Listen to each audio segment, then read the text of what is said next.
भगवान को राम रूप में आना पड़ा। बोले कौन सा? बोले नारद जी काम का भाव लेकर भगवान नारायण के पास गए और नारायण ने माया का संचार किया और नारद जी ने भगवान से कहा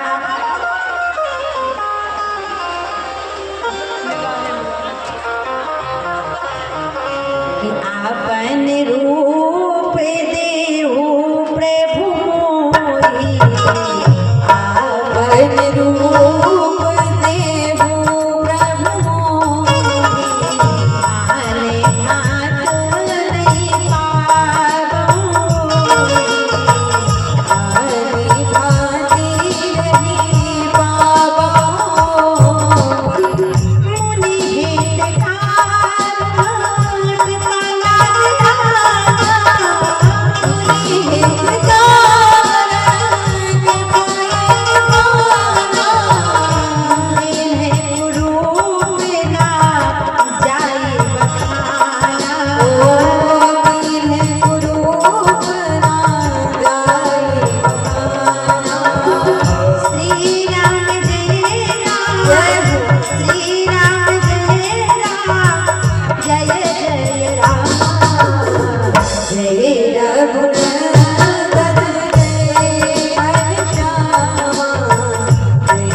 भगवान के गले में माला डाल दी। बोलो लक्ष्मी नारायण भगवान की।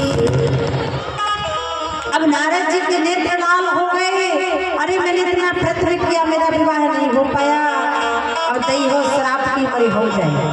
अब तो अपने प्राणों त्याग दूंगा या भगवान को श्राप। बगल में शिवगण बैठे थे, उनको श्राप दे दिया।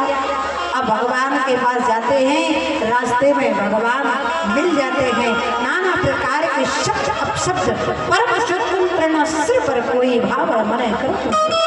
अरे प्रभु आप बड़े छलिया। बोले क्यों? समुद्र मंथन में विष निकला तो भगवान भोले को पिला दिया, मदिरा निकली तो दानवों को पिला दी, लक्ष्मी निकली तो स्वयं लेकर चले आए। आप बड़े छलिया। और आज मैं आपको श्राप दे रहा हूं। नहीं हो श्राप। अब श्राप देने लगे। प्रभु कपि आकृति तुम कीन हमारी, करी है किस सहाय तुम्हारी। भगवान ने कहा श्राप नहीं, आशीर्वाद है। अगर आप श्राप देते तो कहते आपने मुझे बंदर बनाया, आपको बंदर भालू काट खाएंगे। लेकिन आपने कहा करी है किस सहाय, बंदर आपकी सहायता करेंगे। इसका मतलब आपने मुझे आशीर्वाद दिया। दूसरा श्राप दिया नारद जी ने, मम अपकार कीन तुम भारी, नारी ग्रह तुम हो दुखारी। भगवान ने कहा ये भी आशीर्वाद है। अगर आप श्राप देते तो कहते जैसे मैं विवाह के लिए तड़प रहा हूँ आप भी तड़पोगे, लेकिन आपने कहा नारी विरह, इसका मतलब मेरा विवाह हो जाएगा, मेरी पत्नी जब मायके जाएगी तो विरह कहा जाएगा, इसलिए ये भी आशीर्वाद। लेकिन आपने मुझे श्राप दिया, इसलिए मैं भगवान ने सारी लीला का निराकरण किया और कहा अब मैं बंदरों से सहायता लेने की लीला अवश्य करूंगा। और भगवान का दूसरा कारण, बोलिए नारद जी महाराज की। नारद जी को भोले बाबा के पास भेजा। भगवान शंकर ने पंचाक्षर मंत्र दिया, उनका पाप संताप नष्ट हुआ। अब भगवान शंकर ने पार्वती जी से कहा तीसरा कारण सुनो राम जी के अवतार का। कौन सा? बोले एक बार भूपति मन माही, एक बार भूपति मन माही।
राजा दशरथ को गिलानी हो गई कि मेरे पास औलाद नहीं। अच्छा ध्यान देना,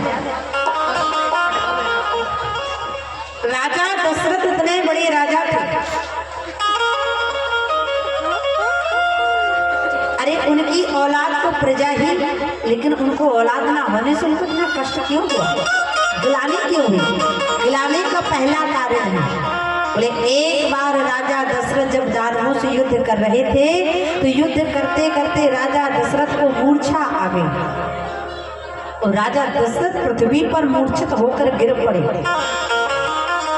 उसी समय मांस भक्षण करने वाला गीधराज जटायु देखता है कि राजा दशरथ जमीन पर पृथ्वी पर व्यस्त होकर मूर्छित अवस्था में पड़े, तो गीधराज जटायु आया और दोनों पंखों से महाराजा दशरथ को हवा करने लगा। कुछ समय पश्चात जब राजा दशरथ की मूर्छित अवस्था हटी, राजा दशरथ ने देखा मेरे सामने गीधराज जटायु बैठा। राजा दशरथ प्रसन्न हो गए। राजा प्रसन्न तो गजबूत, एक गीधराज तुमने मेरे प्राणों का रक्षण किया है, वरदान मांगो, क्या चाहिए? गीधराज बड़े चतुर थे, क्योंकि गीध की दृष्टि बड़ी अपार होती है, भविष्य को देखने वाले। गीधराज ने कहा अगर आप मुझे वरदान देना चाहते हैं राजा दशरथ, तो मुझे एक वरदान चाहिए। बोले कौन सा? जब मम प्राण शरीर से जाही।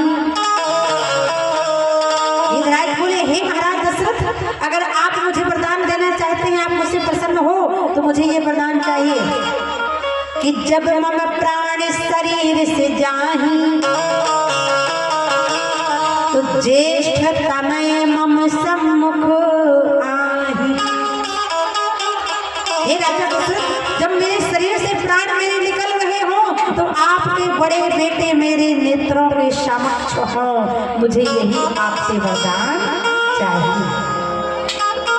राजा दशरथ कहने लगे ठीक है, वरदान दे दिया। लेकिन जब कई सत्र बीत गए, राजा दशरथ को संतान नहीं हुई, तब राजा दशरथ को वो वचन याद आया कि मैंने गीधराज जटायु को वरदान दिया था और आज वह मेरा वरदान निश्चित हो रहा है। और कहते हैं रघुकुल रीत सदा चली आई, प्राण जाहि पर वचन ना। अब सोचने लगे कि मोरे तो एक सुत नाही, तो दे का जाए जटायु माही। इसलिए भाई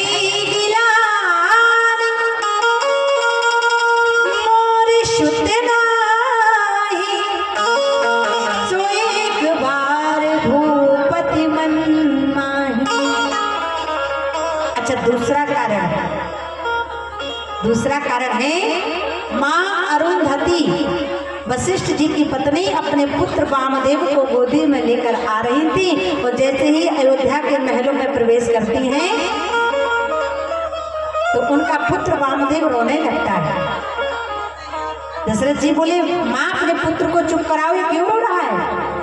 माता अरुंधति बोली मेरा पुत्र अब कभी चुप नहीं होने वाला, क्योंकि मेरा पुत्र रो रहा है ये देखकर कि अभी तक तो गुरु शिष्य की परंपरा चली आई, लेकिन आपके पास तो कोई औलाद ही नहीं है, मेरा बेटा अपना चेला किसे बनाएगा? इसलिए भाई गिलानी मोर सतना, राजा दशरथ को गिलानी हो गई कि आज मेरे पास पुत्र होते तो मेरी माँ गुरु माँ आज इतने उदास नहीं होती। तीसरा कारण, जब राजा दशरथ को पुत्र नहीं हो रहे थे तो कैकेयी ने कहा मैंने सुना है आपके मित्र हैं इंद्र और स्वर्ग में पारिजात नाम का वृक्ष है, कल्प वृक्ष है जिसमें पारिजात नाम का पुष्प खिलता है और उस पुष्प को हाथ में लेने से जो इच्छा करो वो पूर्ण होती है, तो जाइए वो पुष्प लेकर आइए।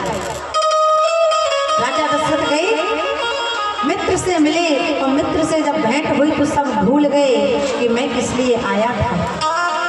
वापस अयोध्या आने लगे। जब वापस आए याद आया मैं तो पारिजात पुष्प लेने गया था। फिर वापस गए। जब वापस गए तो देखा जिस आसन पर राजा दशरथ बैठे थे उस आसन को इंद्र ब्राह्मणों के द्वारा पवित्र करवा रहा था। इंद्र ने देखा, कहा महाराज दशरथ आप दुखी मत होना, आप इस आसन पर बैठे थे इसलिए मैं इस आसन को पवित्र करा रहा हूँ, क्योंकि कहता है वेद जिस पुरुष को कोई औलाद संतान नहीं होती वह पुरुष अपवित्र माना जाता है। इसलिए भई गिलानी मोर सुत नाही, एक बार भूपति मन माही। अब राजा दशरथ तत्काल गुरु के पास गए। जब लगे कि चारों तरफ के रास्ते बंद हो गए ना, तो एक रास्ता हमेशा खुला रहता है, वह रास्ता है श्री सद्गुरुदेव भगवान। और गुरु कितने लोगों ने बनाया, जरा हाथ उठा के बताओ। बहुत सुंदर। अगर आपने गुरु नहीं बनाया है तो बना लेना, क्योंकि आप कितने भी तीर्थ धर्म पुण्य करो, अगर गुरु नहीं बनाओगे तो आपकी पूजा स्वीकार। इसलिए कहा जाता है हे गुरु ब्रह्मा हे गुरु विष्णु हे शंकर भगवान आपके चरणों में हे गुरुदेव प्रणाम आपके चरणों में। हे गुरु ब्रह्मा हे गुरु विष्णु अपने गुरु ब्रह्मा हे गुरु विष्णु हे शंकर भगवान आपके चरणों में। हे गुरुदेव प्रणाम आपके चरणों में, चरणों में सारे तीर्थ धाम आपके चरणों में। हे गुरुदेव प्रणाम आपके चरणों में। दोनों हाथ उठाते गुरुदेव भगवान के चरणों में, सभी गुरु का ध्यान करके, क्योंकि गुरु का ध्यान करने से मृत्यु भी टल जाती है। दोनों हाथ उठाते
विधाता है, दुखिया मन को रोगी मन को, दुखिया मन को रोगी मन को मिलता है आराम आपके चरणों में। हे गुरुदेव प्रणाम आपके चरणों में, चरणों में सारे तीर्थ धाम आपके चरणों में। गुरुदेव प्रणाम आपके चरणों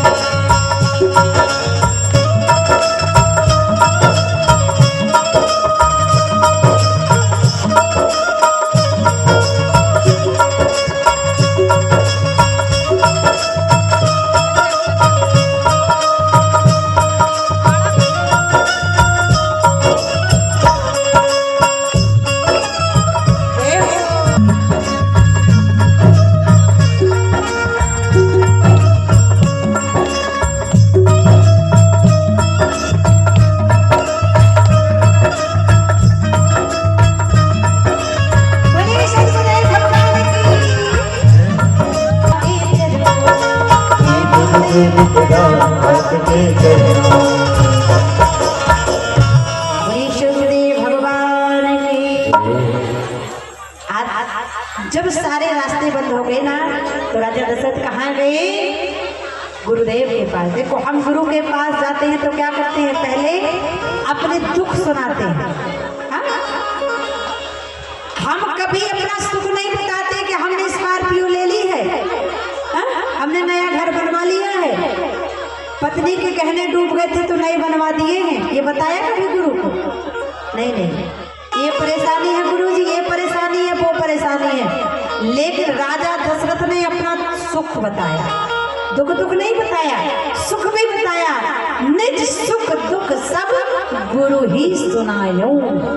पहले अपना सुख बताया फिर दुख बताया। तो आप भी जब गुरु के पास जाओ, आजकल के लोग गुरु तो बना लेते हैं बड़ी शौक से, लेकिन कहते लोग गुरु कहते हैं हम गुरु को तो मानते हैं, लेकिन गुरु की आजकल मैंने देखा है कई लोग चेला तो बन जाते हैं, लेकिन अगर गुरु कहीं मिल गई ना तो प्रणाम करने में भी शर्माते हैं। वहीं दूर से कहेंगे गुरु जी प्रणाम प्रणाम। अब पता ही नहीं चल रहा गुरु जी को प्रणाम कर रहा है कि मारने को बोल रहा है। अगर गुरु बनाया है तो जीवन में मर्यादा लाओ, गुरु को साष्टांग दंडवत लेट कर प्रणाम करना चाहिए। अगर छत पर चढ़ना है सीढ़ी पर चढ़ना पड़ेगा। इसी प्रकार अगर भगवत कृपा प्राप्त करनी है तो पहले गुरु कृपा प्राप्त करनी पड़ेगी, तभी कल्याण। आज गुरु जी ने कहा चिंता मत करो राजन, तुम्हें चौथी अवस्था में वैराग्य हुआ था, अब तुम्हें चौथी अवस्था में पुत्र होंगे और हर अवस्था का एक एक पुत्र अवश्य हो। धर्म धीर वही है सुत चारी यत्र हुआ विदित भगत भय आजा। श्रृंग ऋषि को बुलाया, पुत्रेष्टि कामेष्टि यज्ञ किया, और जब यज्ञ किया तो यज्ञ से अग्निदेव पायस लेकर प्रकट हुए। राजा दशरथ से कहा लीजिए महाराज अपने अपनी पत्नियों को वितरित कर दीजिए। अब राजा दशरथ ने वितरित कैसे किया? अर्ध भाग कौशल्य ही दीना और उभय भाग आधे कर कीन्हा। बोले आधा भाग माता कौशल्या को दिया और आधे भाग के दो भाग कर दिए, तो एक भाग कैकेयी को और एक भाग सुमित्रा। देखा ध्यान देना, जब माता सुमित्रा को प्रसाद दिया गया तो भगवान शंकर की कृपा से वहां पर एक चील आती है, और जो माता सुमित्रा के हाथ पे प्रसाद रखा था ना, उस प्रसाद को वो चील अपनी चोंच में दबा लेती है और चोंच में दबाकर उड़ जाती है। और उड़कर कहाँ जाती है? बोले भंजन पर्वत पर पहुंच जाती है, जहां पर अहिल्या माता की पुत्री कौन है? बहुत सुंदर, अहिल्या माता की पुत्री अंजनी कुटिया बनाकर तपस्या कर रही थी और अपनी माता के श्राप से बचने के लिए प्रयास कर रही थी, क्योंकि उनकी माता अहिल्या ने श्राप दिया था जाओ अंजना तुम्हें बिन ब्याह के कुंवारी अवस्था में पुत्र की प्राप्ति हो। तो उस श्राप से बचने के लिए भंजन पर्वत पर माता अंजनी तप कर रही थी, और ये चील गई और माता सुमित्रा का प्रसाद चोंच में दबा कर गई और भंजन पर्वत पर फेंक देती है, और भगवत कृपा से माता अंजनी उस प्रसाद को ग्रहण कर लेती है। जब माता अंजनी ने उस प्रसाद को ग्रहण किया, चूंकि वो प्रसाद हव्य था, यज्ञ का पुत्रेष्टि कामेष्टि यज्ञ का प्रसाद था, तो माता अंजनी गर्भवती हो गई।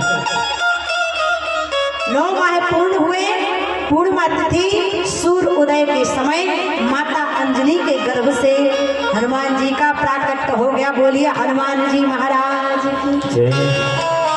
एक कारण ये भी है कि भगवान शंकर ने कान फूके थे तब अंजनी माता के गर्भ से हनुमान जी का जन्म। लेकिन जब माता अंजनी को हनुमान जी बिन ब्याह के हुए तो संतों ने कहा इस पुत्री के पुत्र को पिता का नाम कौन देगा? तो संतों ने हनुमान जी महाराज को एक सुनसान रास्ते पर सुला दिया, उस पर एक चादर डाल दी और कहा जो इस पुत्र का चादर हटाएगा वही इस पुत्र का पिता भी कहलाएगा। तो हनुमान जी का चादर किसी ने नहीं हटाया, एक हवा का झोंका आया, चादर उड़ी और नाम पड़ गया अंजन पुत्र पवन सुत नामा। अंजन पुत्र पवन सुत नामा, महावीर विक्रम बजरंगी, सुमति निवारि सुमति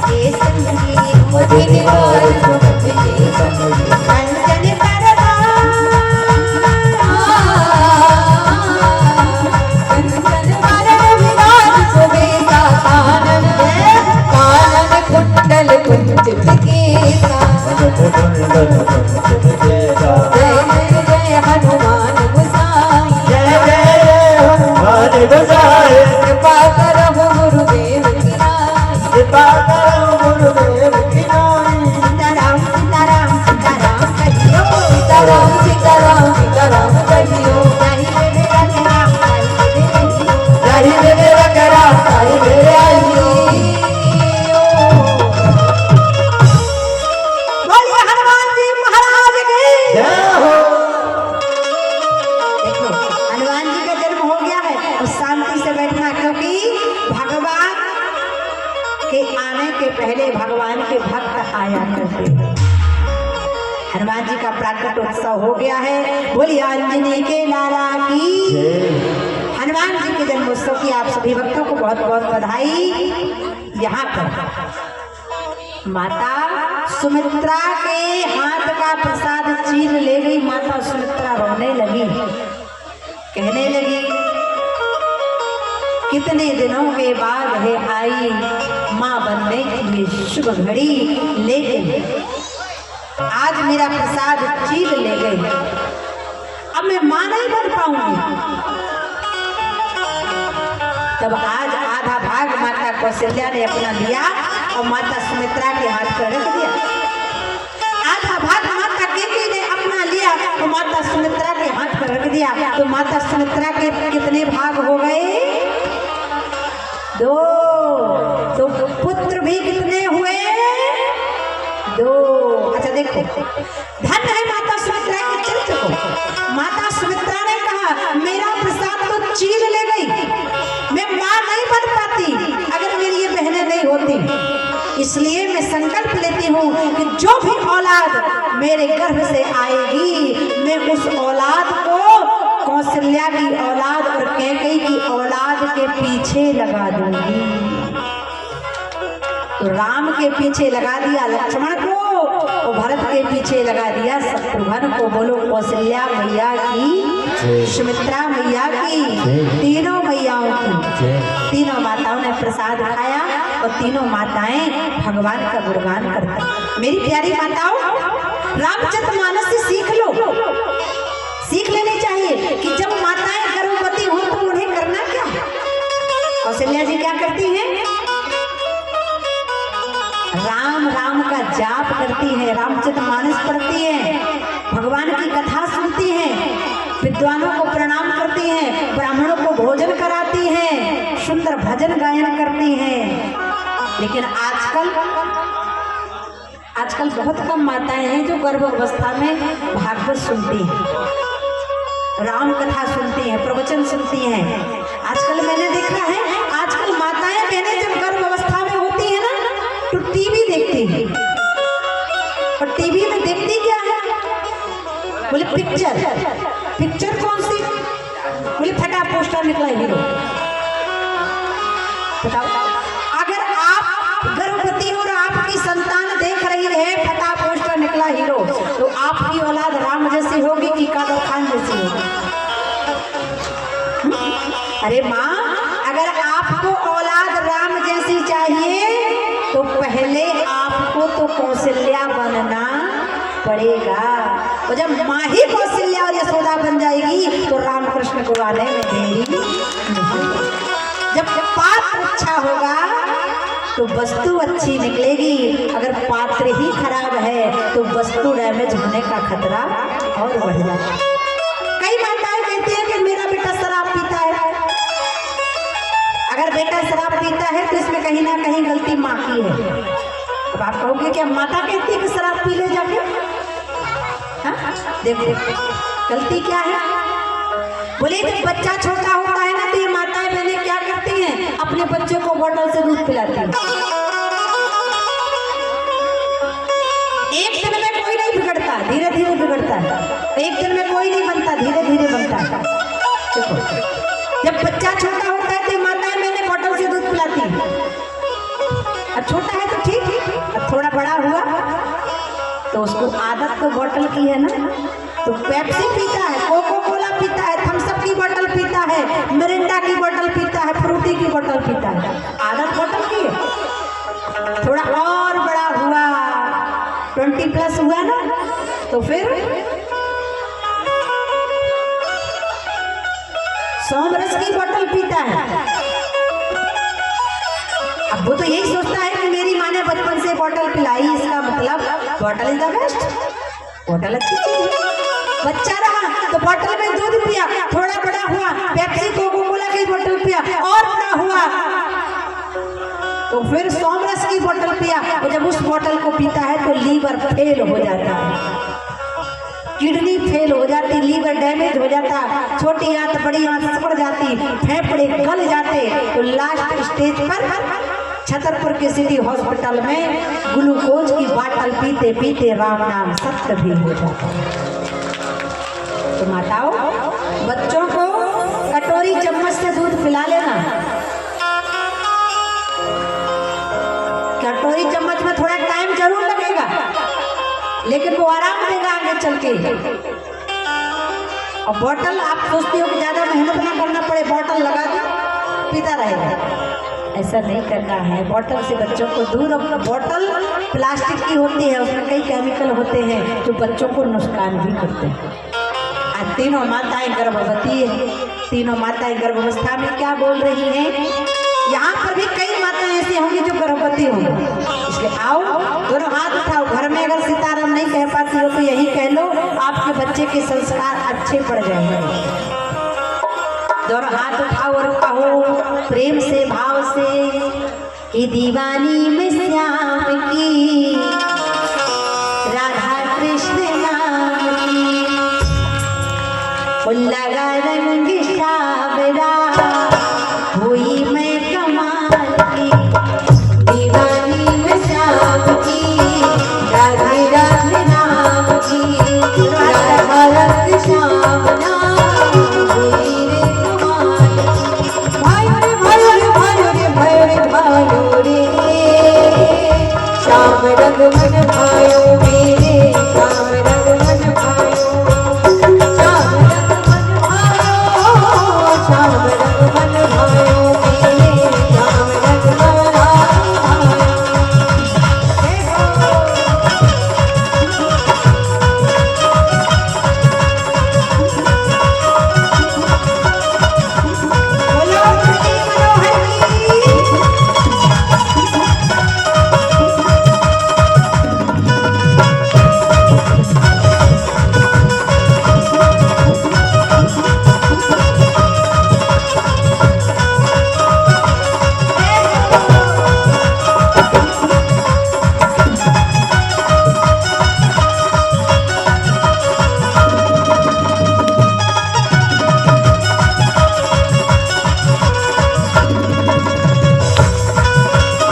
तीनों माताओं का सुंदर भाव। और आज पुष्यमय आ गया नवमी तिथि मधुमास पुनीता, शुक्ल पक्षे अभिजित हर प्रीता, मध्य दिवस अति शीत न घाम, पावन काल लोक विश्राम। सुंदर भाव। आज तीनों माताएं गर्भवती हैं, भगवान का ध्यान करती हैं। और आज माता कौशल्या के सामने अब भगवान को भी तैयार कर लें। अब भगवान राम के जन्म का समय आ गया। भगवान का जन्म होने वाला है, इसलिए आप लोग शांता का परिचय देना। आज माता कौशल्या के कक्ष में माँ ध्यान कर रही थी और माँ कौशल्या के सामने नवमी तिथि पुनर्वस नक्षत्र दिन के ठीक 12 बजे माता कौशल्या के सामने प्रभु श्री राम चतुर्भुज रूप में प्रकट हो गए। बोलिए श्री हरि नारायण भगवान।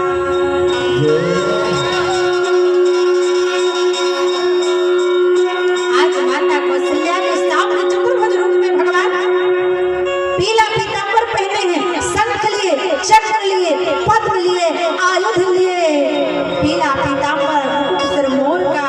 और भगवान खड़े। मैया बोली हूँ आर यू, कौन हो आप? भगवान बोले भूल गई, आपने ही तो मुझे बेटा बनने के लिए कहा था, मैं बेटा बनकर आ गया। मैया बोली अरे राम राम राम, गलती हो गई, आप बेटा बन के नहीं, आप तो पिता बन के आ गए। बेटा कहीं ऐसा होता है? भगवान बोले माँ, मैं आज तक बेटा कभी बना ही नहीं। कभी ब्रह्मा जी की छींक से बराह रूप में आया, कभी मत्स्य रूप में आया, कभी कच्छप रूप में आया, कभी वामन रूप में आया, लेकिन हे माता मैं कभी बेटे के रूप में। आप बता दो बेटा कैसे बनते हैं? मैया बोली सुनो तो, बेटा इतना बड़ा नहीं होता, छोटा सा होता, छोटे से बन जाओ। और बेटा वस्त्र पहन कर नहीं आता, निर्वस्त्र आता है। वैजंती माला, अमुक माला पहन कर नहीं आता, 4 भुजाएं लेकर नहीं आता, 2 भुजाएं कर लो।